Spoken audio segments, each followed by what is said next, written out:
Entrevista com o ministro Mailson da Nóbrega. Ministro, nós estamos fazendo uma série de gravações, depoimentos, sobre o processo constituinte.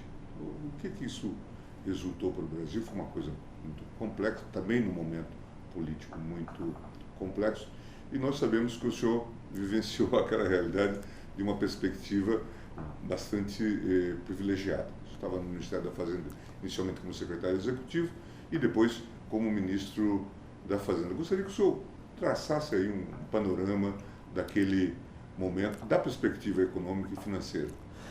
Olha, a Constituinte foi instalada num ambiente de grave crise econômica. E ela foi influenciada por duas situações. A primeira é que os constituintes não tinham conhecimento adequado, mínimo, de finanças públicas e de um conceito básico de economia, que é a restrição orçamentária, ou seja, só se gasta o que tem. Isso tem uma explicação. O regime militar castrou, por assim dizer, a atividade parlamentar no campo orçamentário, porque o Congresso ficou proibido de emendar o orçamento, ele só podia aprovar ou rejeitar. Em segundo lugar, a ideia que frequentava as comissões, o plenário e tudo, é de que a democracia traria de volta o crescimento e geraria uma nova nação feliz, próspera, né? E esses fatores foram muito determinantes para influenciar a visão dos parlamentares. E havia duas visões básicas, na minha avaliação, pelo que eu acompanhei na época. A primeira, alguém chamou isso, eu acho que Fernando Henrique chamou isso de uma visão do garantismo. Era preciso colocar tudo na Constituição para prevenir a hipótese de um novo regime autoritário violar direitos das pessoas, dos indivíduos. E a segunda, a ideia de resgatar a dívida social. Aí os direitos sociais. Os direitos sociais. E resgatar a dívida social era o contraponto à ideia de resgatar a dívida externa, porque nós estávamos saindo de uma crise externa muito séria e havia uma crítica muito grande às negociações com o FMI, ao pagamento da dívida. Muita gente defendia que o Brasil não devia pagar a dívida e muitos políticos diziam: você paga a dívida externa, mas não paga a dívida social. Então nós vamos resgatar a dívida social, né? E aí o senhor teve uma Constituição que, na meu ver, exagerou na definição de direitos, né? Para você ter uma ideia, eu contei isso outro dia, o artigo 5º tem 78 direitos, né? Se você olhar o Bill of Rights americano, que é a emenda que introduziu aquelas 10 artigos, tem 10 artigos. A Carta de Direitos, ou Bill of Rights, da Revolução Gloriosa Inglesa, tem menos do que isso. Nós pusemos de tudo lá, né? E isso engessou bastante. E levou ao ponto também que dispositivos que eram típicos da lei ordinária se tornaram dispositivos constitucionais. Por exemplo, os monopólios estatais de petróleo, gás, energia, telecomunicações, todos foram parar na Constituição. Na área de petróleo e gás, foram criados 7 monopólios distintos, inclusive o de transporte desses produtos, o que dificultou muito o processo de revisão do papel do Estado nessas áreas. As privatizações passaram a depender de mudança constitucional, isso tudo teve um problema de desgaste político de aprovar todas essas emendas, particularmente no governo Fernando Henrique Cardoso, né? E finalmente, a força das corporações, elas foram muito influentes na Constituição. E eu me refiro particularmente a 3 corporações. A primeira, a corporação do serviço público, dos servidores públicos, particularmente a corporação dos juízes. Eles foram muito influentes naquela Constituinte, não é? Daí porque os direitos dos funcionários aumentaram muito com a Constituição de 88 e se deu fim à hipótese de a União contratar pessoas pelo regime da lei trabalhista. Uma grande parte já estava nesse campo e criou-se o regime jurídico único e 300 mil pessoas saíram da lei trabalhista para o serviço público direto, aumentando brutalmente o gasto, né? O reflexo da aposentadoria. Exatamente. Tem o caso dos sindicatos. Os sindicatos foram muito influentes na Constituinte. E uma corporação, não sei se chama assim, a dos estados. Os estados, eles conseguiram aumentar substancialmente as transferências constitucionais. As transferências constitucionais que no fim do governo Geisel eram de 20% do imposto de renda, 20% do IPI, depois aumentou no governo Figueiredo, depois no governo Sarney, estava em 32% desses dois impostos. A Constituinte levou para 47% do imposto de renda e 57% do IPI, porque eles criaram 10% para algo que era pouco justificável economicamente, que era indenizar os estados por incentivos às exportações, né? E tudo isso gerou uma piora considerável do sistema tributário, e a União, que tinha no imposto de renda e no IPI os suas principais fontes de arrecadação, viu tudo isso praticamente destruído, né? E aí foi obrigada a recorrer às contribuições. A primeira delas, eu já era o ministro, né? Contribuições sociais. As contribuições sociais, porque nós verificamos que o aumento dos gastos decorrentes da Constituição tinha que ser financiado basicamente por tributos e não por inflação e não por endividamento. Mas nós nos demos conta que para arrecadar R$1 líquido para o Tesouro de Imposto de Renda, era preciso cobrar o dobro, porque a metade ia para os estados e municípios e fundos regionais de desenvolvimento. E para cobrar IPI, tinha que cobrar 3 vezes, porque a União ficava só com 1/3 do IPI. Enquanto que as contribuições sociais, a União ficava com 100% da sua arrecadação. E a primeira delas foi a contribuição social sobre o lucro líquido, que hoje se pode dizer é o imposto de renda disfarçado, certo? Só que com a vantagem que ele fica para a União integralmente, né? Então, eu diria que, em resumo, a Constituição produziu um texto complicado, que piorou muito a qualidade da gestão econômica no Brasil, um texto extenso, com 250 artigos e uma centena de disposições transitórias. Nós perdemos em tamanho somente para a Constituição da Índia e da Nigéria, né? Regras sobre tudo, né? A Constituição define 5 tipos de polícia no seu artigo 44. Né? Atenta à questão das corporações. Das corporações, porque teve a Polícia Federal, a Polícia Estadual, a Polícia, o Corpo de Bombeiro, né? E uma curiosidade, né? A Constituição determinou onde o juiz deve morar. Tem um dispositivo lá que o juiz deve morar na comarca. E chegou a esse nível de detalhe, né? Agora, tem o seu lado positivo, que não pode deixar de reconhecer. O ministro Aires de Brito, eu aprendi a maneira como o entusiasmo com que ele fala da Constituinte, e ele se refere da Constituição, mas ele refere basicamente ao lado político e de direitos, né? Porque a Constituição, vamos dizer, enfatizou a dignidade humana, os princípios civilizatórios, não é? A liberdade individual e assim por diante. Mas eu diria, no lado econômico, foi o maior desastre fiscal da história do país, e isso tem repercussões até hoje. Isso se deveu a quê? Eu acho que já vi uma frase atribuída ao senhor de que a União, de alguma forma, não se fazia representar no processo constituinte, que de alguma forma os estados estavam lá representados, os municípios, mas que a União, de alguma forma, tinha debilidade de se fazer representar nesse processo. Não, isso é verdade, porque a interlocução com os constituintes não era fácil. Nós perdemos todas as nossas propostas, não é? Eu gosto de comentar o caso do primeiro projeto da Constituinte, preparado pelo relator, o deputado Bernardo Cabral.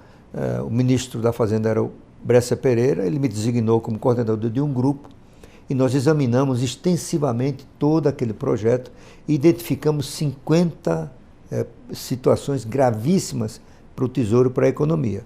Pusemos um relatório para o ministro, ele informou o presidente da Constituinte, que era o deputado Ulisses Guimarães. O deputado Ulisses Guimarães: não tem problema, o deputado Bernardo vai conversar com vocês. Nós tivemos com o deputado, ele foi à Fazenda, gentilmente, ficamos 3 horas com ele, passamos a limpo cada uma daquelas sugestões, e ele foi concordando com tudo aquilo. Terminada a reunião, ele pediu apenas para não discordar de um ponto, porque nós não concordávamos com um dispositivo que dava 15 anos de isenção para a Zona Franca de Manaus. Ele disse: se vocês compreenderem, eu sou deputado lá da minha região, eu não posso, depois de os deputados da região, os parlamentares, colocar isso na Constituição, eu vou tirar. Isso não, perfeito, se for só isso, tudo bem. Ele saiu da reunião, nos despedimos e fomos para o ministro. olha, salvamos o país. Ele concordou com tudo. Né? E aí o ministro estava com o deputado, então o deputado José Serra. O José Serra falou, Maílson, você acreditou no que o Bernardo falou? Eu só acreditei. Não, ele saiu daqui, deve ter ido para outra reunião e concordou com coisas completamente opostas do que eu disse para você. E não deu outra. Quando saiu a versão nova da Constituição, do projeto, nenhuma das nossas propostas foi aceita. Né? Por outro lado, eu acho que há um ponto político mais importante. O presidente Sarney, depois do fracasso do Plano Real, e a Constituinte começou, do Plano Cruzado, né? O presidente Sarney perdeu muito do seu capital político e de sua capacidade de articulação. Ele próprio reconhece isso. Né? Isso dificultava muito a interlocução com o Congresso Nacional. Por outro lado, nós não tínhamos uma estrutura de assessores parlamentares para estar permanentemente lá no Congresso. Isso não existia no regime militar. Né? O Poder Executivo não precisava de assessor parlamentar. Sim. Isso estava nascendo. Então a Fazenda tinha um só. Então ele ficava lá, nos dando a tendência de cada comissão, mas a União, o governo federal, ele foi órfão de representação na Constituinte. Não é? E, portanto, as nossas teses, as nossas sugestões, elas raramente eram aceitas pelos constituintes. Essa questão dos direitos sociais, porque muitos ressaltam a importância desse reconhecimento no texto constitucional, se fala muito no resgate da dívida social, e aí vem a questão do salário mínimo, inclusive como piso para a Previdência Social. Isso teve também repercussão na gestão econômica e financeira. Na verdade, e eu acho que aumentar o gasto social era inevitável diante da concentração de renda que o regime civil herdou do período militar. Ninguém tinha dúvida disso. Né? A forma de fazer é que parece não foi a mais adequada, porque o gasto social, a sua elevação, decorreu da força de pressão das corporações. Por exemplo, o maior gasto social entre a Constituinte e agora o seu crescimento foi a aposentadoria. Né? Durante a Constituinte, o Brasil gastava 4% do PIB em previdência do INSS, estados, União e municípios. Hoje gasta 14%. Né? 10%, 10 pontos de percentagem a mais. E isso, em grande parte, é o que explica o aumento da carga tributária. A carga tributária, em 87, era 20%, 22% do PIB. Ela pulou para 33% do PIB, chegou a quase 35%. Essa diferença de 10%, 12% tem explicação essencialmente nos gastos previdenciários. Né? Além disso, a forma, a destinação não foi a mais adequada, porque privilegiou-se o idoso, quando, na verdade, o foco deveria ter sido a criança. Né? Hoje, educação, tudo mais. O idoso representa, hoje no Brasil, 7% a 8% da população. As crianças representam 30%, 40% da população. Né? E elas têm mais crianças em famílias pobres, ainda hoje, do que idosos em famílias pobres. Né?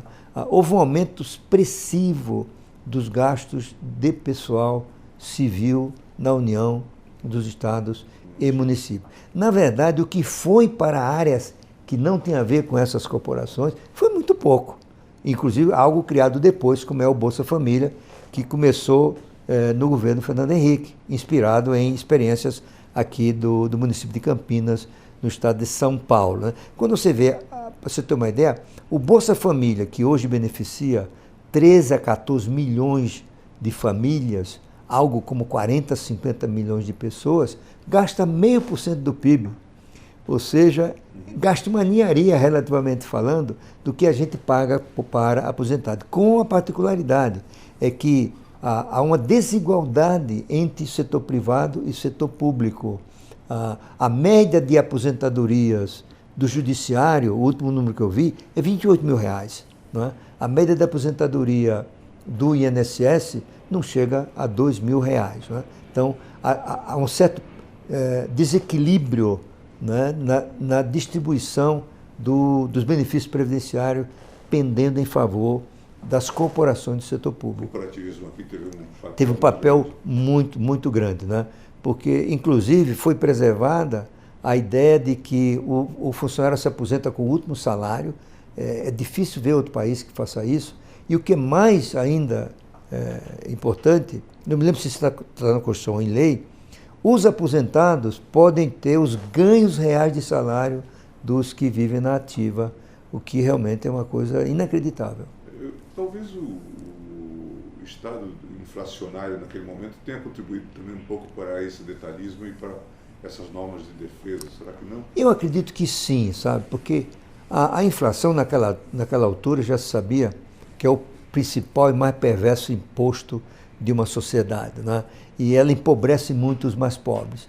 A ideia da distribuição de renda que estava implícita em todo esse esforço tinha a ver também com uma resposta aos males que a inflação causava aos segmentos menos favorecidos da sociedade.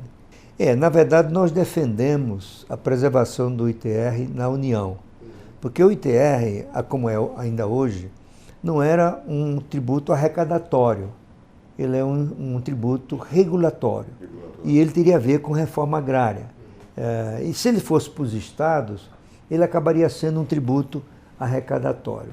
Com relação aos impostos únicos, essa era uma ideia do deputado José Serra, que nós apoiamos no governo, o Bressa apoiou, nós da Arateca também, e tinha uma justificativa, porque os impostos únicos, ele tinha uma função de arrecadar tributos ou recursos para a infraestrutura, mas ao mesmo tempo ele era um defeito do sistema tributário, porque ele tem um efeito em cascata, né?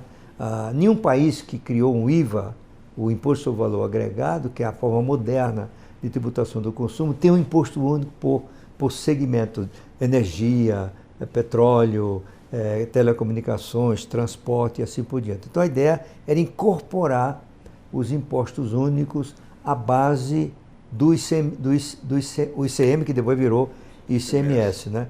E nesse sentido foi um avanço. Qual foi o problema? É que o dinheiro para a infraestrutura desapareceu dos impostos únicos, que teve que disputar com outros itens na divisão do bolo orçamentário. E essa é uma das razões, os críticos falam com uma certa razão, né? Porque não foi possível andar com esses programas dentro do orçamento, até porque o gasto social estava ocupando o espaço, né? Caiu muito o gasto público em infraestrutura. Por exemplo, na época no auge do regime militar, o setor público gastava mais de 5% do PIB em infraestrutura, estradas, portos, aeroportos, energia elétrica, telecomunicações e assim por diante. Hoje gasta 0,8% só. E não é por outra razão que você tem uma deterioração grave da infraestrutura no Brasil, né? Particularmente no sistema de transportes, né? O Brasil praticamente ficou sem ferrovia, sem expandir a ferrovia. Só agora está expandindo porque o setor privado começou a se tornar uma fonte de financiamento e de operação das ferrovias no Brasil. E é por isso que ainda hoje, é mais caro transportar soja do Mato Grosso do Sul, para os portos do Atlântico, do que de Santos e Paranaguá para a China, né? É muito mais caro, porque as estradas são horrorosas, as ferrovias não são duplicadas, tem muito problema na estação das chuvas, os caminhões atolam, né? Tudo isso é custo, né, que aumenta o desembolso com fretes por parte dos produtores e exportadores. Nós vamos ter que prosseguir nesse trabalho, nessa faina de reformas. Agora, recentemente, tivemos a reforma da Previdência Social e tem havido também outras reformas que têm repercussão, por exemplo, esse cumprimento dessas chamadas emendas impositivas. Então, nós não sabemos ainda avaliar qual será o resultado, qual será o impacto. Que outras reformas o senhor divisa como necessárias para um modelo adequado de desenvolvimento? Olha, depois da reforma da Previdência, a mais relevante para propiciar ao país o retorno de um crescimento razoável, e razoável hoje é crescer 3%, 4% ao ano, é a reforma tributária. A reforma tributária é a grande fonte de ineficiências da economia brasileira. É um caos, é uma bagunça. Nós temos 5 tributos sobre o consumo, 3 federais, o IPI, o PIS e a COFINS, um estadual, o ICMS, e um municipal, o ISS. Ninguém consegue entender esse sistema. E esse sistema, sobretudo na tributação do consumo, é que explica por que o empresário brasileiro gasta por ano cerca de 2.000 horas lidando com tributos, enquanto a média mundial é menos de 200 horas. Os nossos vizinhos aqui da América Latina, 300, 400, né? E quando você vai para Singapura, Hong Kong, é menos de 100. Né? Então, a reforma tributária é fundamental. E, por sorte nossa, até porque esse assunto foi debatido nos últimos 30 anos, mesmo antes da Constituinte, nós temos um projeto que é, na minha avaliação, o melhor já preparado de todo esse período, que é o projeto elaborado pelo Centro de Cidadania Fiscal, sob a liderança do economista Bernard Api. Esse projeto foi patrocinado pelo deputado Baleia Rossi, do MDB de São Paulo, tem o apoio do presidente da Câmara, Rodrigo Maia. Tem um outro projeto parecido, que é o do deputado Rauli, que está no Senado, é a emenda constitucional 100, da Câmara é a emenda constitucional, a proposta de emenda constitucional PEC 45, e eu diria que as condições se tornaram muito propícias para que essa realidade viesse a acontecer. E com uma coisa inédita. Olha, eu acompanho isso há mais de 40 anos de minha vida e sou um curioso da produção acadêmica nessa área e da realidade brasileira. É a primeira vez na história que os governadores, por sua unanimidade, apoiam um projeto que os leva a abrir mão do ICMS.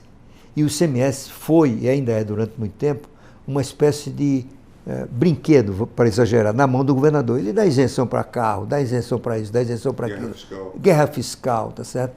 E esse projeto, ele é inspirado na ideia do Imposto sobre Valor Agregado, que é o sistema adotado por mais de 160 países, inclusive os 28, agora 27, da União Europeia. Eu acho que ganhou um bom relator, que é o deputado Aguinaldo Ribeiro.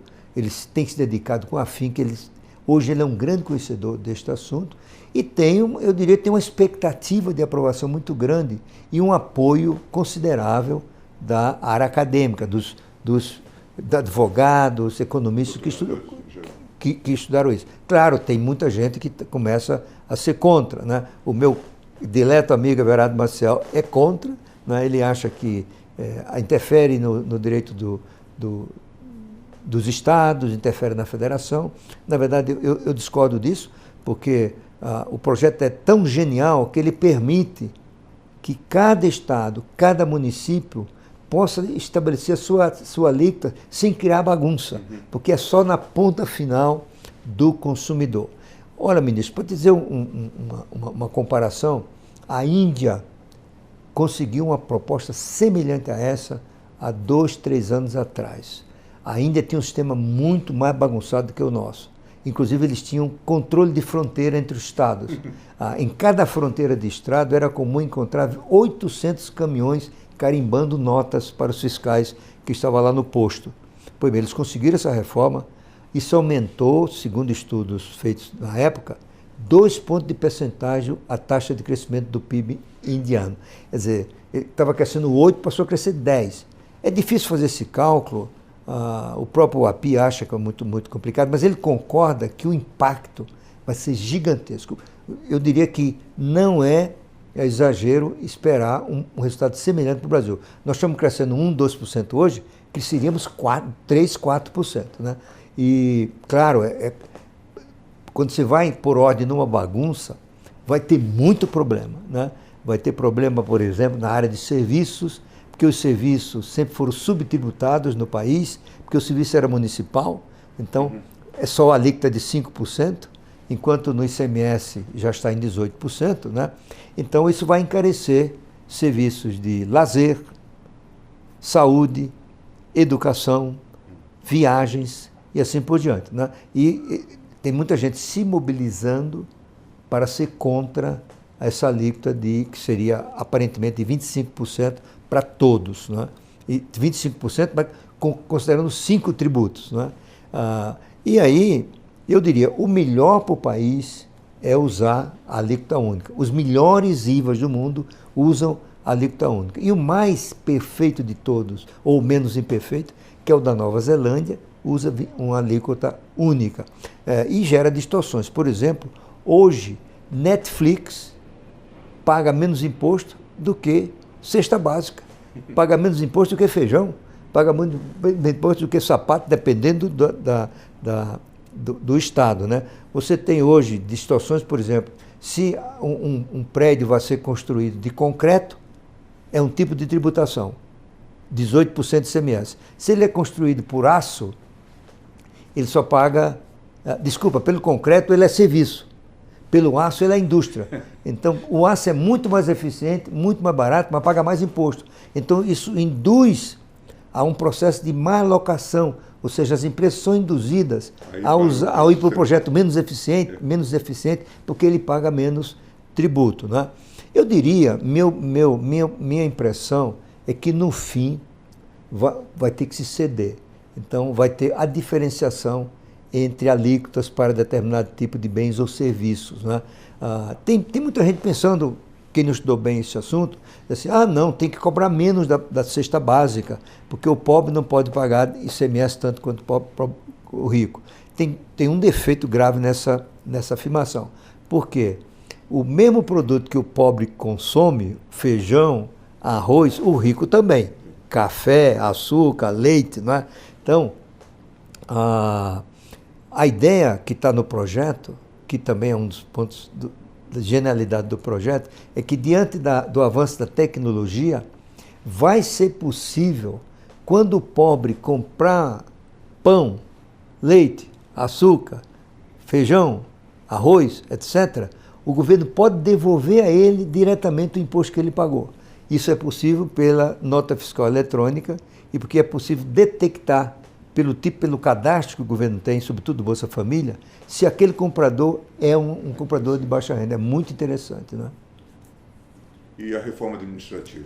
A reforma administrativa eu acho que é relevantíssima para o longo prazo, né? Porque ela vai contribuir enormemente para a melhoria da qualidade do serviço público, inclusive para a valorização do servidor público, né? Nós estamos na iminência de fazer uma grande reforma, e o governo nesse campo tem sorte porque recebeu um projeto pronto, preparado por uma consultoria internacional de altíssima qualidade, e nós podemos fazer um projeto que os britânicos fizeram na segunda metade do século XIX, quando eles criaram o serviço público profissional.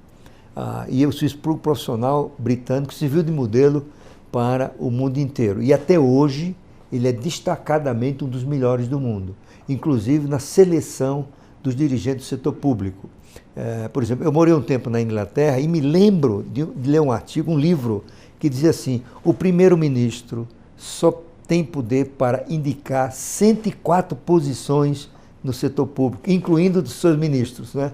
No Brasil, só no governo federal são 22 a 25 mil, né? E outra coisa, os cargos de direção e assessoramento no Reino Unido, que eu acho que é algo que vai se fazer aqui também, é conduzido por grupos independentes, comissões independentes, de gente fora do governo e dentro do governo, que estabelece os critérios e as regras de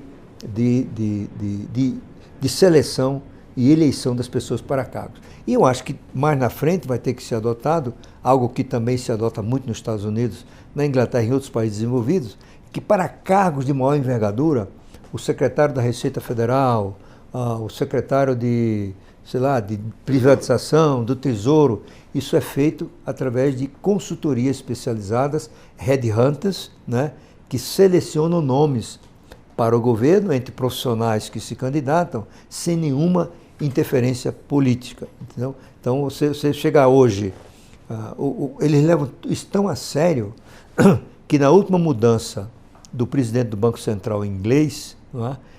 o Banco Central, o Bank of England, divulgou um anúncio no mundo inteiro pedindo a quem quer se candidatar a presidente do Banco Central da Inglaterra. Manda os seus currículos para a caixa postal e tal. Na verdade, eu acho que foi só uma encenação, porque houve um acordo e eles escolheram o novo presidente, o que é coisa curiosa também, foi ser um canadense. Então, o canadense é hoje o presidente do Banco Central do Canadá. Ele era o presidente do Reino Unido, da Inglaterra. Ele era o presidente do Banco Central do Canadá.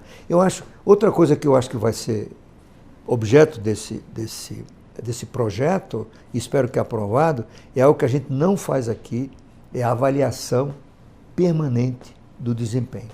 E mais do que isso, evitar o que ocorre hoje, que todos são promovidos. Não é? Se todos são promovidos, não tem avaliação. Não é? Então você tem que mudar, usar técnicas, existem técnicas para isso, só pode ter grau máximo tanto por cento do grupo. Não é? E eu acho que isso vai terminar constituindo um novo sistema em que, além da valorização do servidor, a instituição do mecanismo de competição saudável nos corpos funcionais do governo vai melhorar muito a prestação de serviço à sociedade, vamos dizer, a prestação de serviço ao contribuinte, que é quem paga o salário de todos esses servidores. E vai ter um impulso considerável na melhoria da gestão do setor público, né? E quase acabar, pelo menos, né, ou diminuir substancialmente as indicações políticas para cargos relevantes no governo. Nesses 30 anos de debate, desde os mais altos níveis, como os debates no plenário do Supremo Tribunal Federal, aos debates acadêmicos, aos debates dos partidos, a sociedade foi amadurecendo. Eu diria que hoje o apoio da sociedade a uma reforma administrativa, por exemplo, que inclua a mudança do Estatuto da Estabilidade, vai ser muito mais aceita do que o seria naquele ambiente da Constituinte. Por outro lado, em função desse amadurecimento, a Constituição já melhorou bastante. Nos seus 105, 106 emendas de 88 para cá, nós acabamos com os monopólios estatais, nós acabamos com uma série de distorções que manchavam, por assim dizer, né, a Constituição e seus efeitos sobre a economia. Eu diria que o ambiente é muito mais saudável, muito mais aberto, você tem as instituições exercem um papel excepcional nisso aí, a imprensa, a academia. Em resumo, como eu disse no começo, o Brasil amadureceu muito. E esse amadurecimento é uma base para mudanças estruturais que tornarão o país muito mais próspero no futuro.